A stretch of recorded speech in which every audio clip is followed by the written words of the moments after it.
तो ख़वातीन हज़रात, आज हम बात करने वाले हैं बीटा ब्लॉकर मेडिसिन्स के बारे में। काफ़ी मरीज आते हैं जो कि बीटा ब्लॉकर ले रहे होते हैं, जिनको हार्ट की कंडीशन होती है। वो जब बीटा ब्लॉकर लेते हैं तो उसके कुछ साइड इफ़ेक्ट्स हैं। तो आज हम जाने सबसे पहले हम जानते हैं बीटा ब्लॉकर होता क्या है। अच्छा, बीटा ब्लॉकर एक मेडिसिन है जो कि हमारे हार्ट पे एड्रेनलिन का इफेक्ट कम करती है। अच्छा, एड्रेनलिन ये होता है कि जब हम बहुत ज़्यादा हाइपरटेंशन का मरीज़ है, गुस्से में होता है बंदा, जब वो बहुत ज़्यादा कोई इस तरह की कंडीशन आई, फाइट और फ्लाइट सिस्टम जब बंदे का एक्टिवेट होता है तो एड्रेनलिन रिलीज होता है।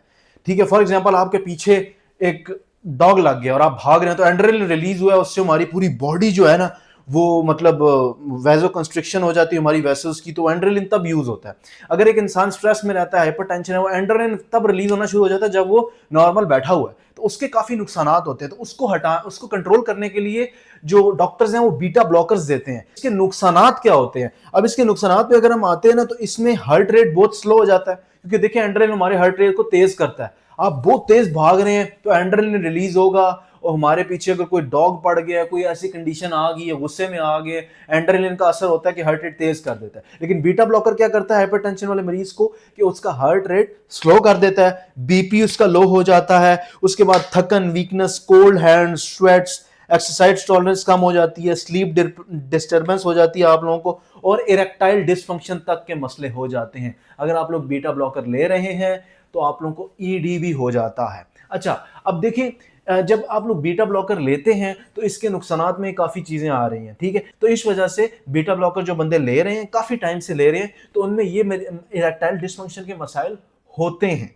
ठीक है, क्योंकि देखिए हमारी बॉडी में ब्लड है, अब जो ब्लड स्लो हो जाएगा, स्लो सर्कुलेशन जाएगी, तो आपको इरेक्शन कैसे होगी? तो इस वजह से अगर आप लोग बीटा ब्लॉकर ले रहे हैं तो आप, काफ़ी लोग इरेक्टाइल डिसफंक्शन के साथ आते हैं, तो वो बीटा ब्लॉकर में बहुत बड़ा कॉज होता है।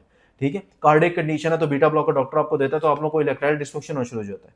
तो इस वजह से अगर आप लोगों ने बीटा ब्लॉकर को छोड़ना है ना, एकदम से नहीं आप लोग छोड़ेंगे, उसको डॉक्टर्स की आप लोग एक मतलब डॉक्टर से कंसल्ट करें, फिर आप बीटा ब्लॉकर को छोड़ें।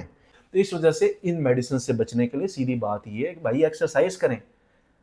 अगर आप लोगों को ये चीज़ें बचानी है, इन मेडिसिन से बचना, एक्सरसाइज करें, शुगर कंट्रोल करें, ठीक है, वेट लिफ्टिंग करें यार, वेट ट्रेनिंग करें, ठीक है, रनिंग करें, जॉगिंग करें। ये चीज़ें आप लोग पहले से अगर करना शुरू हो जाएंगे तो आप लोग इन मेडिकेशंस पे आओगे ही नहीं। हाइपरटेंशन अगर आप लोगों के मतलब खानदान में है तो मेक श्योर कि उसको आप रिवर्स करें। शुगर आप लोगों के खानदान में से रिवर्स करें, अभी से ध्यान शुरू कर दें। तो ये इसका है, बीटा ब्लॉकर के बड़े नुकसानात हैं। इस वजह से इस मेडिसिन से अगर आप जो बंदा ये ले रहा है, कार्डियक कंडीशन है, तो वो मेक श्योर डॉक्टर से कंसल्ट करें। और अगर आप लोग इन फ्यूचर आप लोग बचना चाहते हैं, हाई बीपी शीपी से बचें, स्ट्रेस से बचें, एक्सरसाइज करें। Thank you.